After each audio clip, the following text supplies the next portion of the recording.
Let's go. Walk it like I talk it. Walk it like I talk it. You walk it like I talk it. Walk it like I talk it. Hey.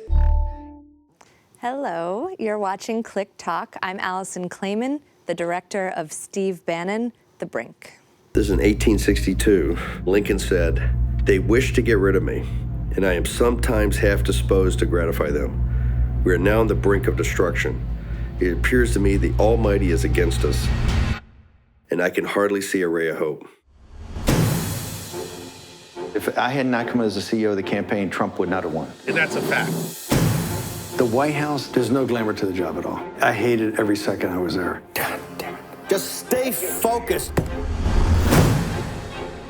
I'm on a mission to convert as many people as possible. You are part of a worldwide movement. Take out the sword and throw away the scabbard. I'm gonna get so crushed in this film. This is what I've done for 40 years. How you doing? Hey. Every nationalist party that looks viable, I'm trying to help. The key point is immigration, Islam, So-called refugees. The real battle isn't in Washington. This is the future of all our states. It's time for action. Yes, it's a global revolt. What did I just watch? Are you now consulting for the National Rally Party? And your point? So I'll begin with a simple question. Why filming Steve Bannon? What to you does he represent in 2018, 2019? I mean, Steve Bannon represents some really dramatic shifts that have happened in the US, in the UK, around the globe. I think he really represents a willingness to say anything, to have no bottom, to use, as he says in his own words, to use fear and hatred to motivate people to vote, and a real corruption of democracies around the world. No one before you has had such unlimited, it seems, access to him. How did you manage to convince him to let you follow him through the months? So, you know, the real secret weapon for this project was the fact that my producer, a woman named Marie-Therese Girgis, knew Steve Bannon from a previous lifetime, if you will. In the early 2000s, he was in one of the many phases of his career. This time he was a wannabe Hollywood mogul, kind of media mogul. And he bought an art house film distribution company where she worked, and he became her boss for 3 years. So after the company folded and they fell out of touch, she, like the rest of the world, you know, noticed when Bannon joined the Trump campaign, and she reached out to him, unlike the rest of the world, because she had his phone number, and she really just wanted to send him hate mail to really say, this is terrible, why are you doing this, don't join the campaign. And to her surprise, he wrote back and, you know, was polite, although he didn't change any of his anything that he was doing in his life for her.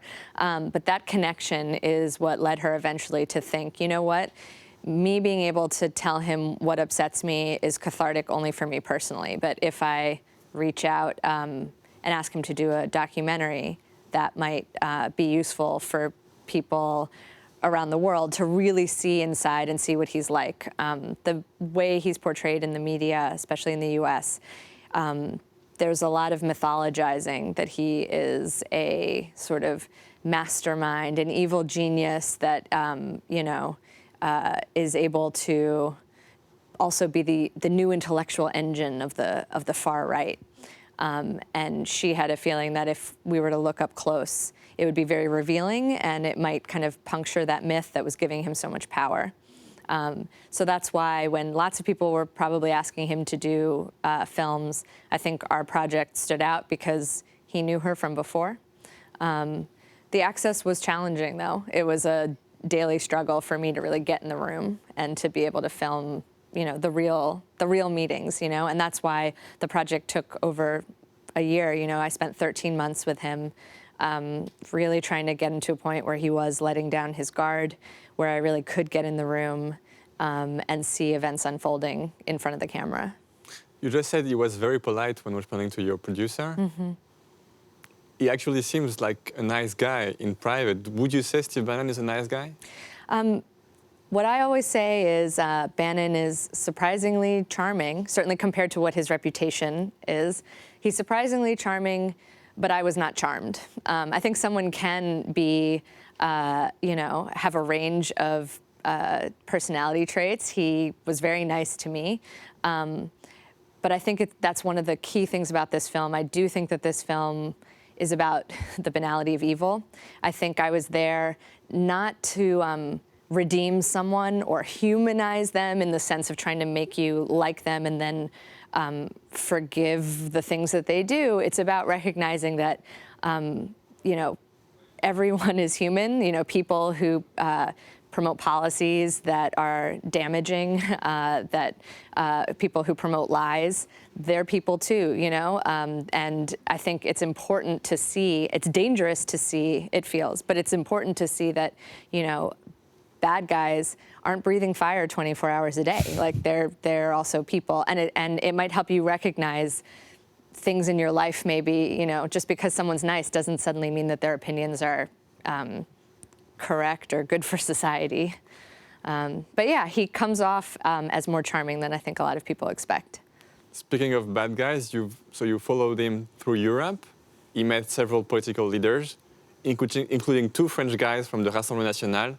Let's see an extract. Hey guys, how you doing? Hey. Hey, how you doing? Good to see you again. Can we open these at all? No. Why? It's on the street. Oh God. Between 18 and 25, it's got to be all Macron's guys. It can't be you. No, it's us. I know. The young one, do vote for us. Let me ask you, when they say change France, what changes were they looking for? Gasoline prices are increasing drastically for the people that are living outside of cities. Why are they increasing? Because of taxes. He's putting additional taxes. On gasoline? The argument he used is the fact that it's, gasoline is bad for the environment. Where does he stood on the migrant crisis? Because he didn't offer up, you guys closed your borders. You didn't take any of the didn't migrants. close our borders. They went to Spain and we had some come from Spain. The key point is immigration. You want to go through the financials? Do you have those documents? Yeah, they're all. Everything is here. That 2 million or 2 million euro is what you're paying expenses for the month of July and August. Do we discuss all this? Anything else you need for this right now, or? So one of the 2 guys from France that we can see on screen is Louis Alliot, which is like the number 2 of the Rassemblement National and the partner in life of Marine Le Pen. What do you think they were hoping for when they met with Steve Bannon? What do they expect from him?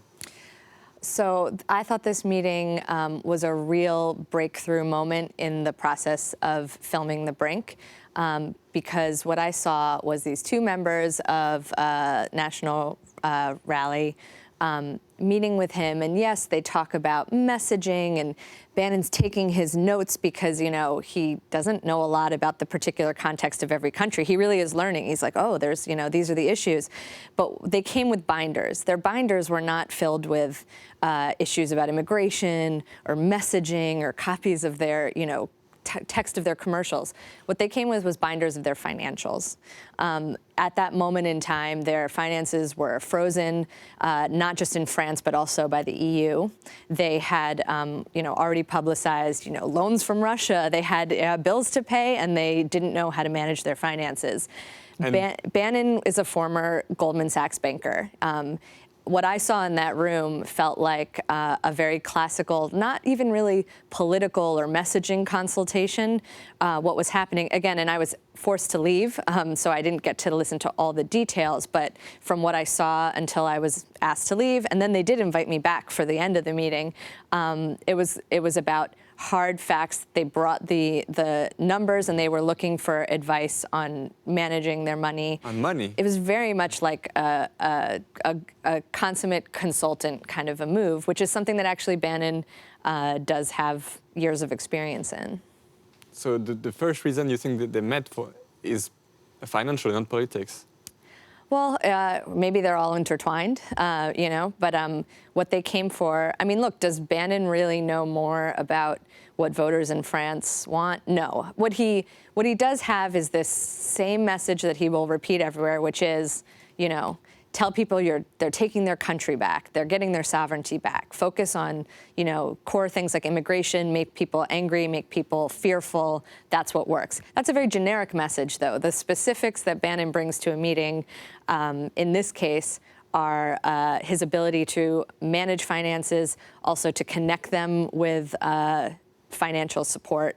Again, I don't know the specifics, but at the end of the meeting, he tells them, we'll get my guys on the phone. They're in Jackson Hole this weekend. Jackson Hole is a retreat in Wyoming that the super rich in America like to frequent.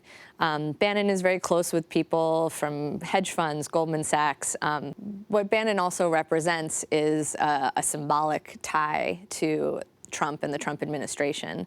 And it became, more and more publicized over the course of the year that he was in contact with this party. But what I thought was the kind of thing that I was getting to see that nobody else would see unless they were in the room was the fact that the kind of support he was giving them included financial support. And what seems obvious in your movie is that not only they want to see Steve Bannon, but they want to be seen with him. They let you in this room first. Why to you? Yeah, just because Bannon agreed to let me follow him for this year, I wanted a movie that was seeing Bannon in action, which meant other people had to agree to be on film too. I didn't want a movie of just Bannon sitting in a room talking to me or talking to himself. So all the meetings that he had, it was always a question, are the people that he's meeting with going to agree to be filmed when they're introduced to an independent filmmaker? They're asked to sign a release. I think because Bannon was usually like, oh, you guys should be in the movie. He was kind of like a good advocate because he would say, yeah, sure. And they were not hesitant to sign. Not only that, I filmed them meeting with him in many locations, including the film ends during the evening of the midterm elections of 2018 in the US. Bannon has this rooftop kind of sort of party. It's also like a live stream that he's doing to, I don't know, maybe like 10 people are watching. I have no idea how many people are actually watching. It's quite a pathetic party when you see it. And who shows up but Louis Alliot and Jerome Riviere. They flew all the way. Yeah, it'll be a good time. And I really thought that that said a lot about the fact that they would continue to meet with him. They met with him in Italy. They, met with him in London. They met with him in the U.S. It seemed like a very significant relationship and one that they spoke to reporters about and were not shy to say, yes, Bannon gives us help. What's the problem? He has these tools for us. So you use them, you don't use them, so what? You say in an interview that many leaders, not only French, but from Europe, come to see him like they come to kiss the ring. Mm-hmm. What do you mean by that? What was really interesting was that, leaders of parties, large and small, people who were out of government or possibly heads of state were willing to take meetings with Bannon. I felt like it was always this combination of Bannon wanting that story out, that he was, for him, it's a good publicity move. I'm meeting with Orban, I'm meeting with Salvini. And I think the movie and the French title, The Great Manipulator, keys into this point, which is a big source of Bannon's continued strength is the perception that he is a great manipulator, and he does that by manipulating the press. There's like a little bit of a PR campaign that's like Bannon is influencing Europe. But at the same time, I would be kind of shocked again and again that everybody was willing to have the meeting. Maybe it was only 1 or 2 meetings. I do think here in France with the National Rally, that was one of the most significant relationships he actually had, besides with Nigel Farage. But yet, what's the reason that everyone is wanting to meet with him? One of the reasons, I think, is because he is like a surrogate for the Trump administration. I had a lot of people express to me off camera, we tried to get to Trump, but like we couldn't. But Bannon wrote back, And again, I think that's why this depiction of Bannon, I think, is trying to alert people to the danger of him, but also I think conveys a quite pathetic figure as well, and someone who gets his strength by what society lets him have and what the media lets him have. And so it's really complicated. But fundamentally, why is it that all these far-right parties in Europe and leaders in Europe see Bannon and Trump and associations with them as positive? I think that's something that's really troubling. It seems like he has a very large plan for Europe, but at the same time, what you can see in your movie is that he's doing it just with his nephew and a guy he despises. How seriously do you think he takes his own enterprise? That's a great question, and a great way to phrase it. How confident he is? It was definitely striking how unimpressive and unprofessional Bannon's own team was. If you are going to judge someone by the quality and the caliber of their organization and the people that they have, it's really a ragtag kind of a team. I think that that's something I've heard from other people. I have heard from other people that, that's kind of a classic Bannon move. He doesn't really surround himself with anyone who, he wants to kind of be the alpha in the room, and he wants to be the one who seems like, the most capable, the most intelligent. So that's why he isn't surrounding himself with a more impressive team. One thing I will give him, though, he's indefatigable. He is tireless in the way that he works, and you see he's always, up early, burning the midnight oil. He really feels like a man on a mission, but it is a quite haphazard, kind of, disorganized mission. I think he takes it very seriously, but I think that ultimately everything kind of is a game to be won, and I do think that's something different than actually caring about doing things well or, building something bigger than yourself. It feels a little bit more like just being a flamethrower. You said 5 minutes ago that he was very good with manipulating people and the press. Do you think the press gives Steve Bannon too much attention?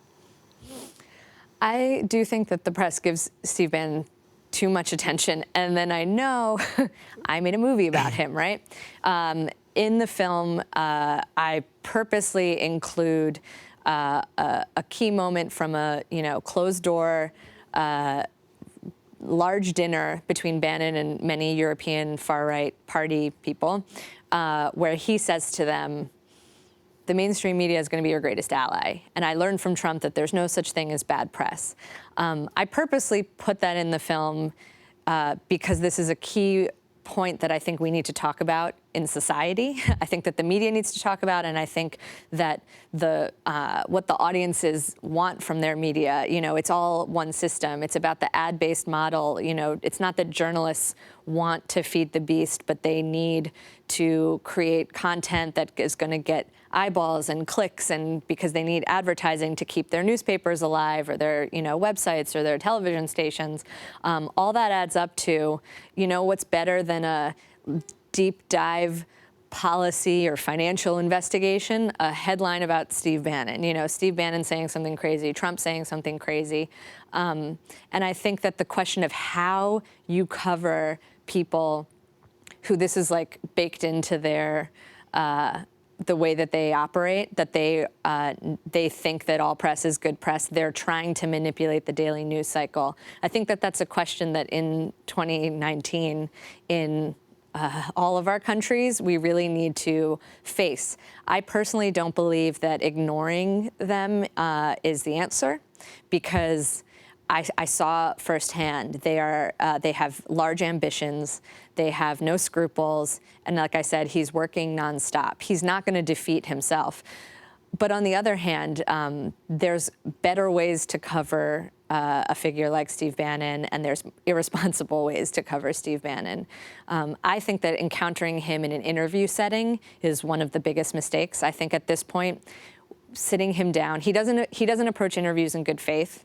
And I think the world can Google plenty of interviews with him and hear what he has to say. I think the reporting needs to be done into, again, the finances, the activities, you know, who's supporting them. Look, do these deep dives. I consider this film a deep dive because I spent 13 months, hundreds of hours, and I distilled it into, you know, a film that is both fair, but also investigating these kinds of issues that I think are really important and provoke conversation. I think another reason, and you mentioned it before, is so looked at, is his connection with Donald Trump. Even though I'm 64, I realize that every day I'm burning daylight, that stuff has got to get done. People do come in at certain moments and it changes. If I had not come in as the CEO of the campaign, Trump would not have won. There's no doubt. No doubt in my mind, no doubt in his mind. Donald Trump is a historical figure, and Donald Trump's a transformational president. And Donald Trump's going to be in your life, your personal life, 30 years from now. So you're sacrificing your personal life right now for that? No, but it's not, you know, what is a personal life? You know, all my life I'd had, you know, dedicated to the job. I was a workaholic, and, you know, I read history and I followed politics, and I did think, of course, I had outside activities and in golf and things like that, but it's not, as you get older, I mean, this life is so fulfilling for me, and I'm so busy, I can't think about other stuff. And I look at it, and it's like, what else would I be doing? Do you think he will run next Donald Trump campaign? I genuinely don't know if Bannon was invited back to join the Trump campaign. I think he would. I think he's invested in Trump winning.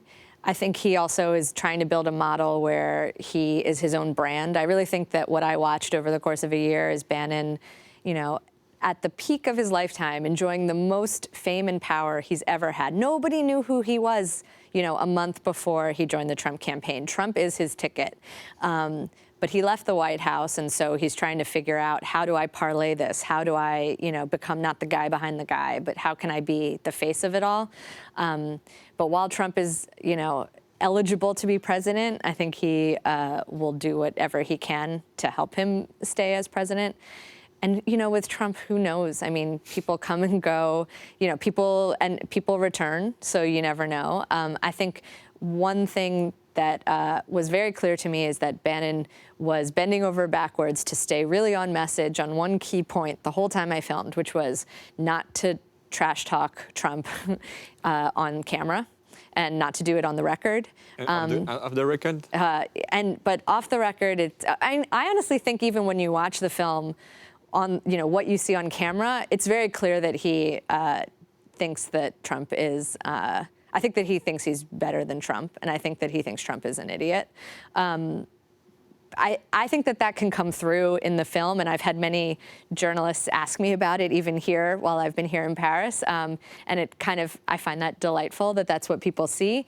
Off the record, I know that he does not have the kind of respect for Trump that he tries to show on the record. But look, that has been his ticket, and Bannon is smart enough to know that he's not quite ready to, you know, soar without Trump.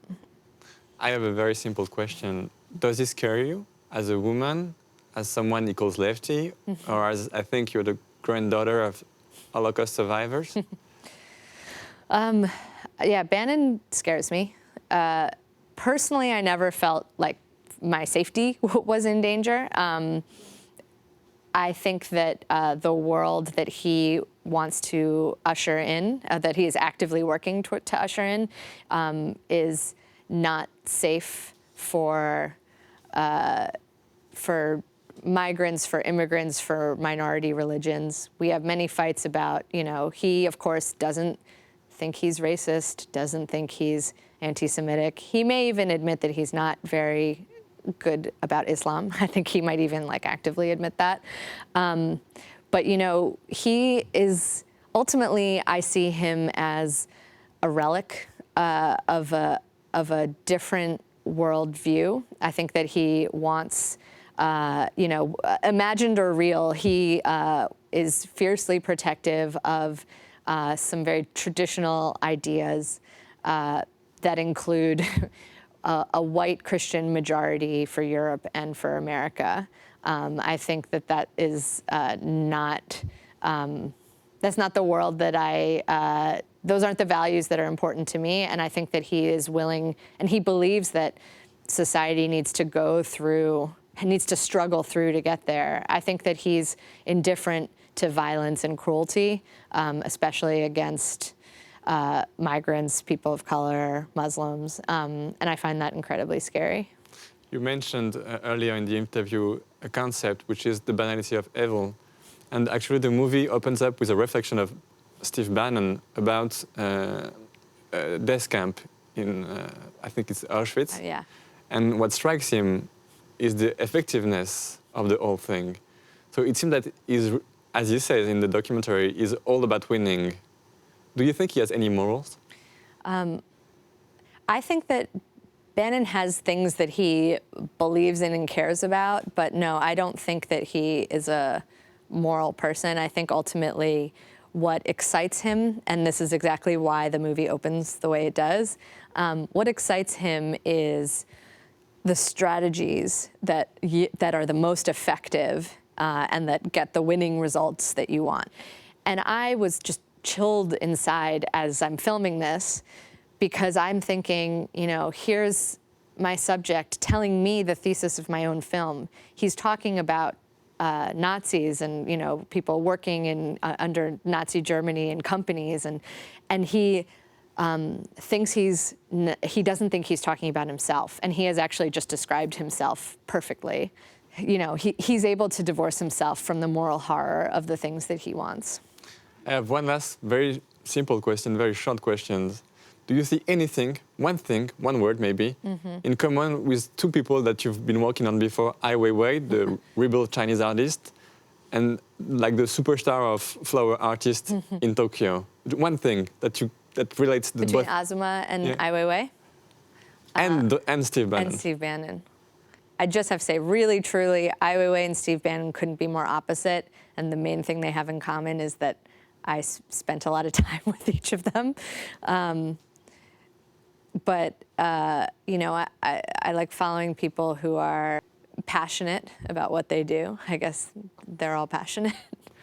But yeah, I think the way that Ai Weiwei cares about the dignity of individual life and humanity, I think is the total opposite in Steve Bannon.